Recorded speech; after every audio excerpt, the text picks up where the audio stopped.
Hi everybody, it's Amy here. I'm very excited for the book that we'll be discussing today.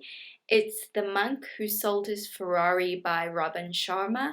I definitely saw this book a lot before I read it, and I've seen this author a lot too, so I do think that there'll be some anticipation for the summary of this book, and it really is very interesting, but it does read as a fable, so it's a bit different to typical self-development books because it isn't actually a true story. It's not necessarily written as reality, if you want to put it that way. Robin Sharma often writes a story as a fable, and there's really excellent lessons within it.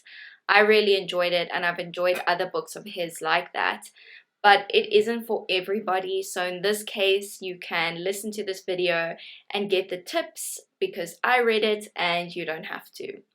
So the way that the story begins is by describing a famous lawyer who's conquered his life in many ways. His personal life, however, is not in a good place, and he even succumbs to a heart attack during a court case. This was the push that this famous lawyer needed to reinvent the landscape of his life. With the hope of a fresh start, he makes a journey to a distant land where he meets a special group of monks. These monks live extraordinary lives in all spheres. They know all of the secrets to enlightened living, and they choose to share them with this lawyer who seeks change. These techniques have been taught by the spiritual teachers of the East for centuries. It's still around today for one reason: because it works. We all need to take the time for introspection. We need to look after our body, our soul, and our mind. The author has a great analogy for someone who thinks they don't have the time for self-development or they don't have the time to look after themselves. And it's like this. Choosing not to sit with these ideas is like driving a car but not stopping for fuel because you're too busy driving. Eventually the car will break down.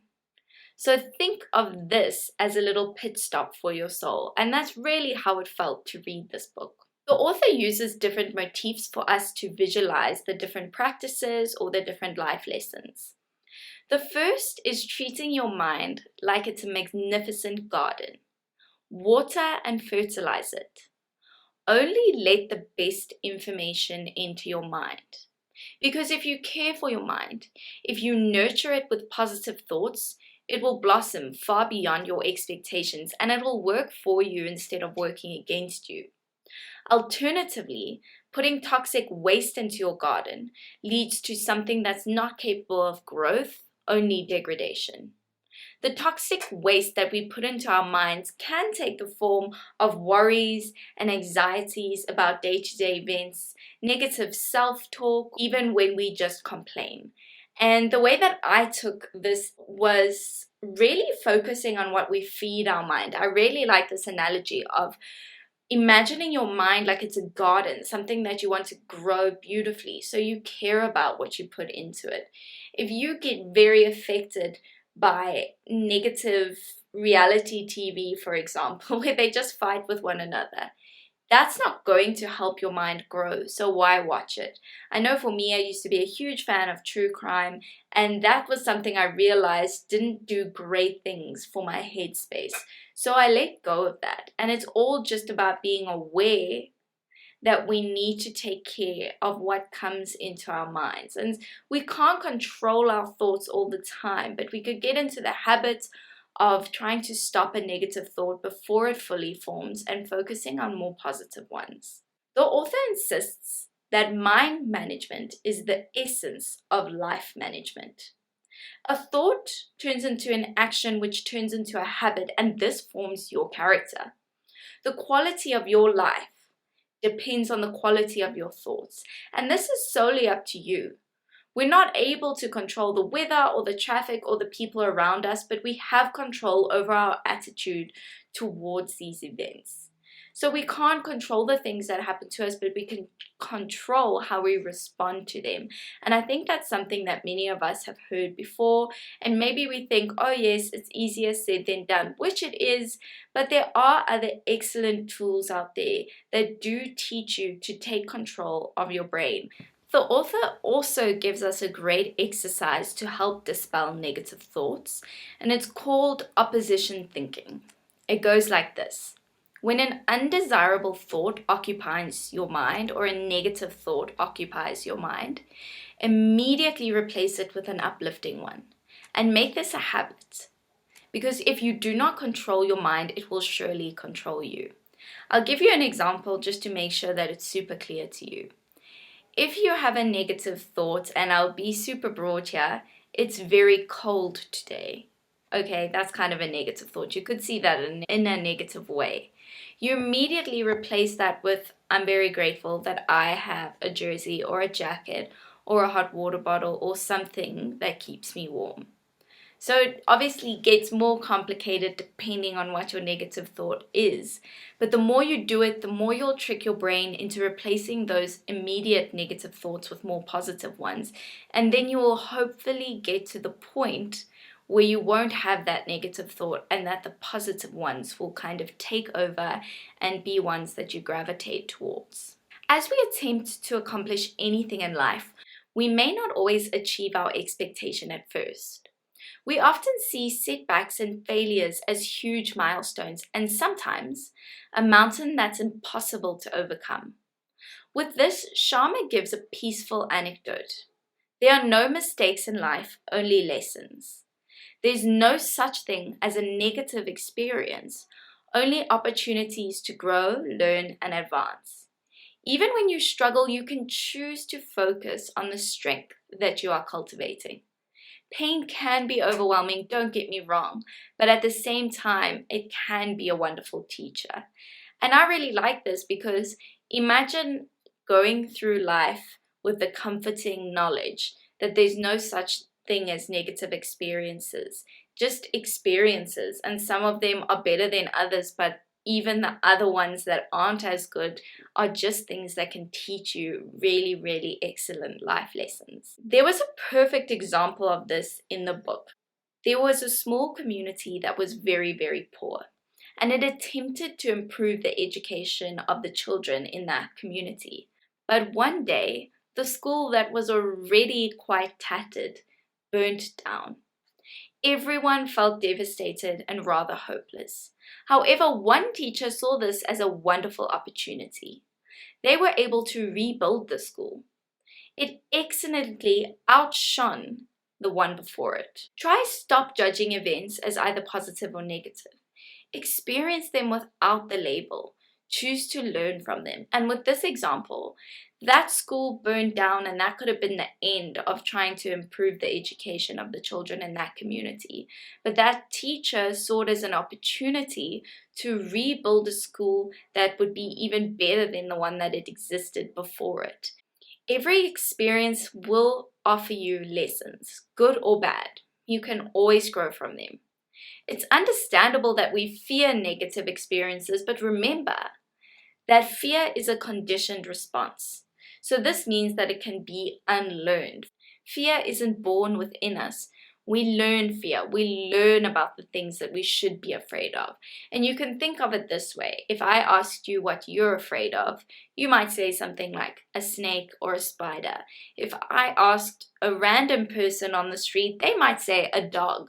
And a dog could be something that you love. You couldn't imagine being scared of a dog. And that just goes to show that the things that we fear are just learned because we all have different experiences and we all fear different things. So it's not born within us, otherwise we'd all fear the same things. Moving forward with your journey, it's important to run your own race. Sharma sums it up when he says, there's nothing noble about being superior to somebody else.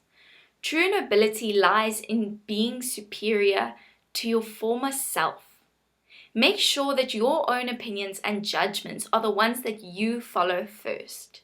It's more important to focus on what you say to yourself than what others say to you. Discover your values, the things that you believe are right and true.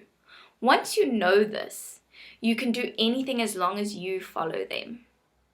As long as you feel at peace according to your own conscience and heart, there's no need to be concerned over what others say, and there's no need for comparison altogether. Another really useful thing that the author suggests we do is take time for creative envisioning. And when you do this, you imagine the person that you would like to be. And when you sit down and imagine it, hopefully pictures will enter your mind. And pictures affect your self-image, and your self-image affects the way that you feel, act, and what you achieve. So if your self-image tells you that you're too young to be wise or too old to get that degree, you never will achieve these goals because that ultimately affects your decisions. But if you take the time to sit and think about the person you want to be, and images come with those, you feel like you are more capable of achieving those things. Even if it feels kind of crazy to begin with, your brain will start to get used to it. The next motif we come across is the lighthouse. This symbolizes your purpose in life and how it can be a guide. Just as the lighthouse would guide weary sailors at sea, allow your goals to direct your energy. The key to happiness is steadily working on a goal while making improvements, no matter how small. As long as you're doing what feels congruent with your values and aspirations. The author stresses the importance of writing down your goals. We have about 60,000 thoughts every day. This could be a tumble dry of thoughts and ideas with no real element of importance. When you write down your goals, you flag them as important. Your brain highlights these thoughts.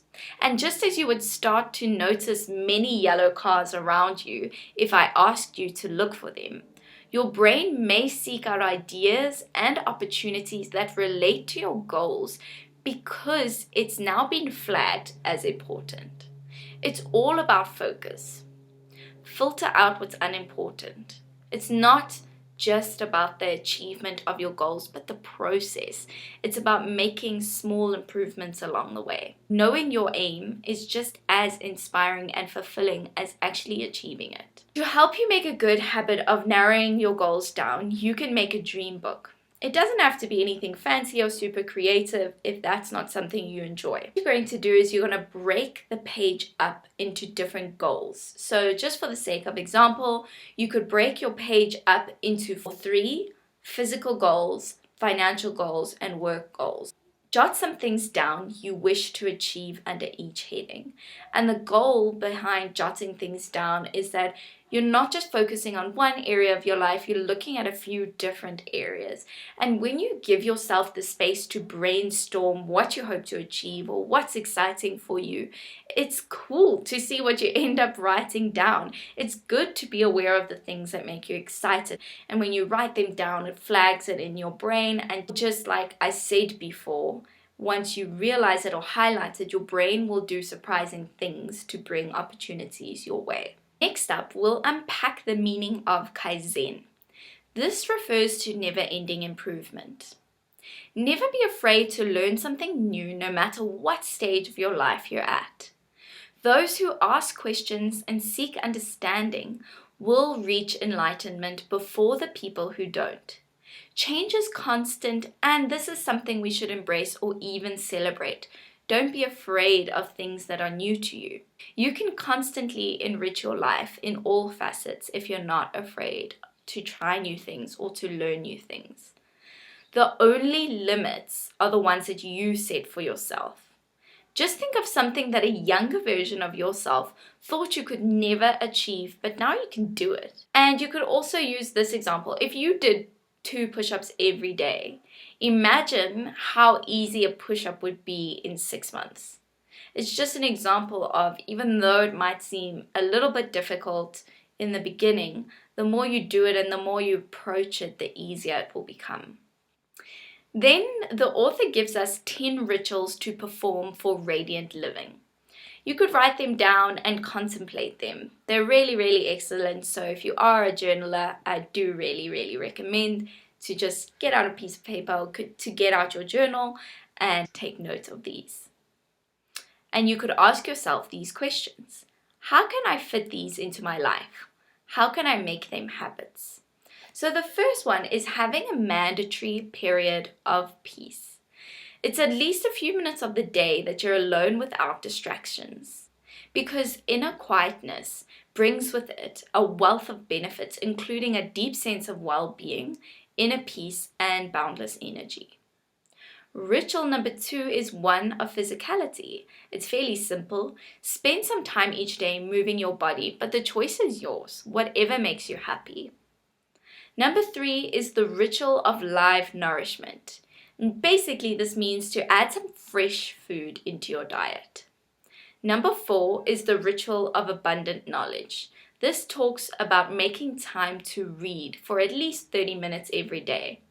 This fits in well with the notion of Kaizen, and remember a quote that the author shared: "Every answer to every problem you've ever faced is in print." As a person who's a fan of books, I really like that quote. Number 5, the ritual of personal reflection. Take the time to think of the day that has passed you. What went well and what didn't? By doing this, you don't make the same mistakes every day, and in my opinion, you can reflect on the things that you appreciate or the things that made you happy or excited during the day. Number 6 is the ritual of early awakening. This one's self-explanatory, but it's so helpful to wake up earlier instead of starting your day in a rush. You could even maybe accomplish ritual 4, your 30 minutes of reading, by waking up earlier. Number 7 is the ritual of music. When you feel down or weary, play some music. It has great power. Number 8 is the ritual of spoken word. And this refers to mantras. Just as I've stated before, and I'm a huge fan of them, words have great power. And so finding and repeating mantras or quotes or statements that are meaningful to you, such as "I am strong, able, and calm," have so much power to affect the way in which you think. The 9th ritual is that of congruent character. Make time to strengthen your virtues, the things that are really important to you. As you reflect on each day, can you say that you're living up to your virtues? And if not, how can you improve? Ritual number 10 is the ritual of simplicity. Don't be so focused on the destination that you forget to enjoy the views along the way. Being an effective person does not mean that you don't have the time to laugh with a friend or to enjoy a good meal. Life is about the little things, so take the time to enjoy the things that make you happy. Lastly, and I think this is a great way to end the summary of this book, the author speaks about the deathbed question. On some days, it's necessary to see the day as if it were your last. Ask yourself on these days, what would you do today if it were your last? On top of that, consider how you treat your family, friends, or even colleagues if it were your last day on this earth. I know that's quite a crazy loaded question, but I do think sometimes, especially if we're in a bit of a slump, just to think about what would you do if these were your last 24 hours? How would you live differently? I really think that approaching your day in that way can give you a bit of inspiration. Focus on your priorities and the activities that are truly meaningful. You will feel peaceful living this uncluttered life. Make small incremental acts that further your goals, and you will create the life of your dreams.